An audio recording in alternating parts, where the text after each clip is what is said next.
When people think about sound reinforcement systems, this is what mainly comes to mind. Loudspeakers, and lots of them.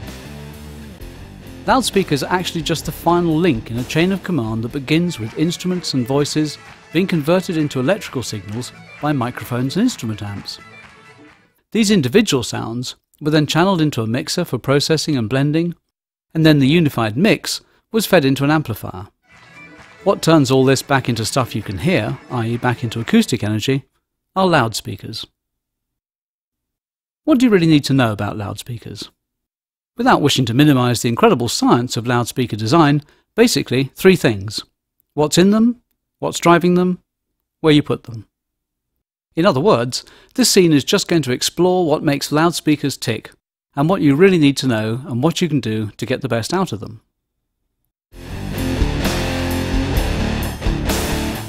Sound is produced by waves or audio frequencies of many different lengths, from the highs of a triangle to the lows of a bass synth.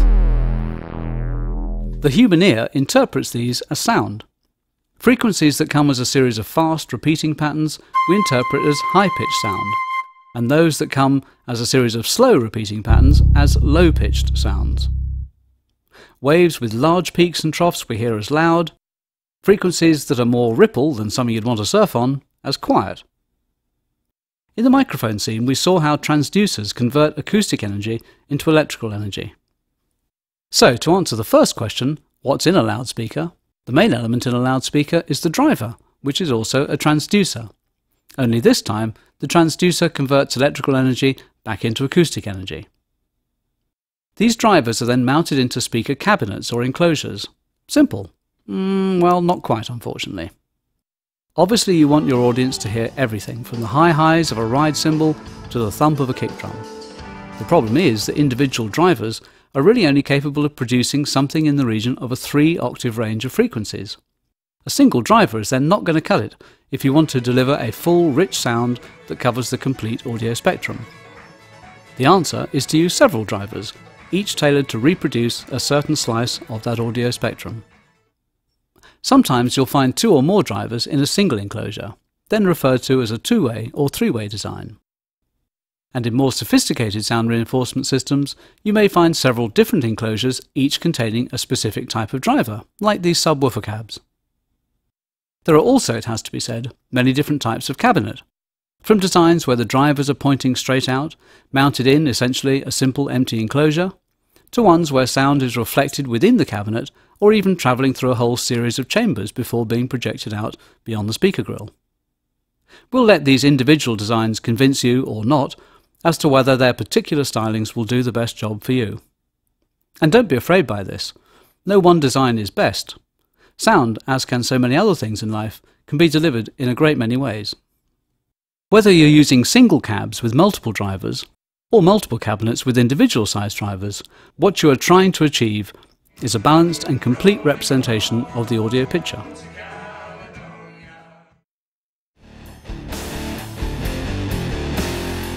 Sound travels in waves or cycles, and in order to reproduce low frequencies, you need to move a lot of air.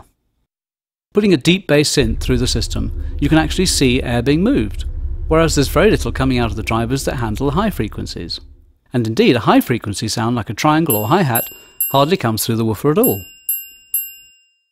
Drivers designed to handle low lows are normally referred to as subwoofers. What else is there? Drivers designed to handle general low-end frequencies are just called woofers. A mid-range driver delivers mid-range frequencies, and so-named tweeters take care of the high highs. Looking at tweeters in a bit more detail, a smaller driver can deliver high frequencies more efficiently than a larger one.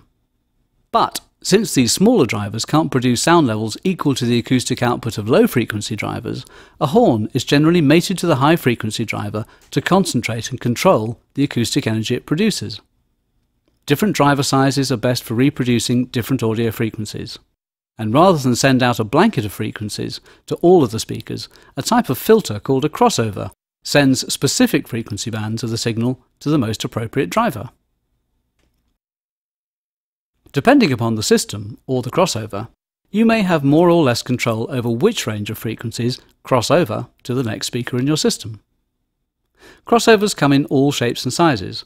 Some are built into the loudspeaker enclosure, which you then have little control over. These are called passive crossovers. Yamaha uses these in the Club series and BR series full-range loudspeakers, simplifying setup and operation. Others might be built into the amplifier, offering some adjustment as to where in the audio spectrum a sound is being divided. Or, on a large system, you'll probably find a separate electronic crossover, which is plumbed into the system between the mixer and the power amplifier. These are known as active crossovers. Just imagine the same simple speaker system, the 18, the 8, and the tweeter. As opposed to having one amplifier driving those, we have 3 amplifiers that see a crossover before that. So there's one amplifier that powers just the 18, the other amplifier powers just the 8-inch speaker, and another powers just the tweeter. You can imagine the low end is going to take the most power, the mid-range is going to take slightly less, and the tweeter is going to take slightly less than that.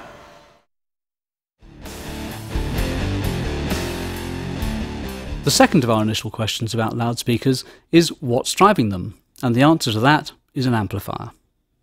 Unless you're using a set of powered speakers, i.e. speakers with a built-in amplifier, it's crucial that your amplifier and speakers are compatible in terms of the amplifier's power output and the speaker's power handling.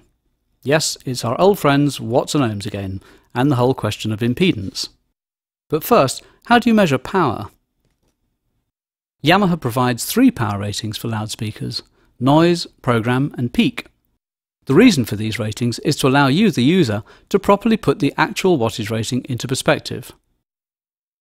The noise rating is the amount of power the loudspeaker system can handle if pure white noise, like you hear in between radio stations when you tune a radio, is applied continuously for a period of 8 hours without any signs of abuse or damage.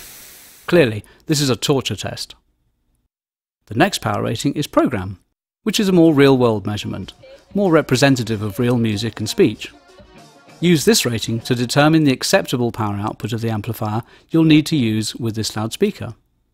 Lastly, there is peak power, which is the highest power the loudspeaker can handle momentarily. Operation at these high ratings continuously will certainly damage the loudspeaker system, but it can occasionally accept this power level. What does all this mean in practice? It means that in order to get the best out of the sound reinforcement system, you need to use the appropriate loudspeakers for the amount of power being sent out by the amplifiers.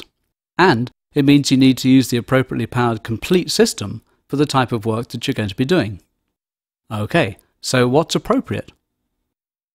A little known fact about sound reinforcement is that underpowering, or using an amplifier that's too small, damages more loudspeakers than using one that's too large. So, use great care when matching your speakers and amplifiers.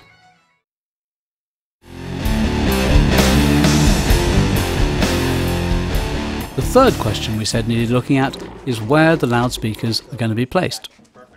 Sound, as anyone can tell you who's had their party shut down by police after complaints from residents 6 blocks away, can travel in long and mysterious ways. How sound travels is called dispersion. And it's both an interesting and extremely important thing to consider for a number of reasons. The process starts with the design of the loudspeakers themselves. Notice how this high-frequency horn is flared. This helps the sound develop while controlling dispersion.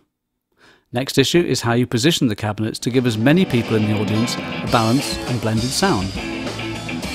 To make the whole procedure as natural as possible for the audience, loudspeakers are normally positioned beside or sometimes above the stage so that the final sound appears to be coming from the stage in one unified direct package. Placement is key to getting the best coverage with the least amount of wasted amplifier power. You need to aim loudspeakers directly at the intended audience. Doing this will avoid 2 major pitfalls. 1, using too much volume, and 2, causing intelligibility problems. Often, novice sound people will immediately go for the master fader on the console when audience members complain they can't hear. This actually might be the very reason for the complaints in the first place. As the sound person, it's your job to understand that the "I can't hear" complaint from an audience member is more likely "I can't understand." This is a common problem in houses of worship, where the audience tends to be a bit older and may be beginning to suffer the early effects of hearing loss. Turning up the sound in a room with a poorly designed or installed sound system is like throwing a rock in a pool of water. The air just becomes full of sound waves travelling in every direction. So how does this relate to loudspeakers? Since the loudspeaker is the place in the system that the signal is actually converted back into acoustic energy, it is also the place where you have at least some control over where this energy gets put into the environment. If you're looking to install a system permanently in a space, you should contact an audio contractor or consultant to help you make the right decisions. And before you do this, why not visit venues that are similar to yours and find out who worked on their systems? Well, provided you liked what you heard, of course. If you're either using a different system every night, or using the same system in a different environment every night, we have plenty of tips on maximising your sound and troubleshooting in the Golden Rules scene.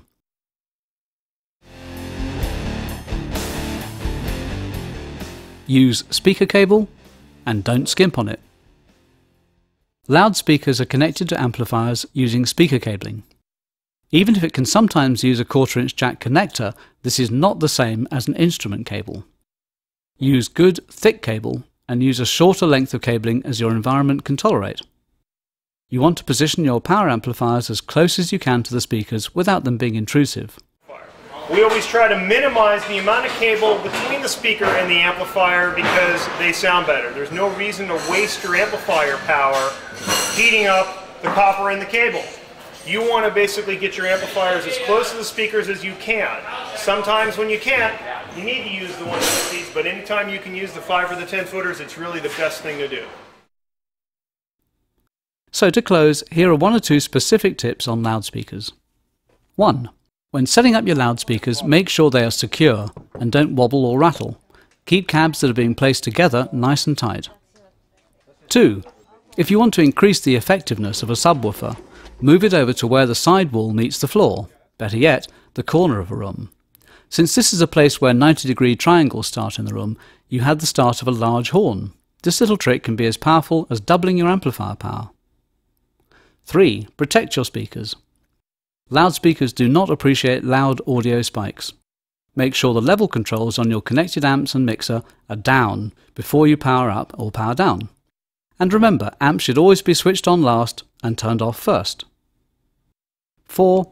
If your drivers are unavoidably exposed to moisture, do not use them at all until they are thoroughly dried out and preferably checked out.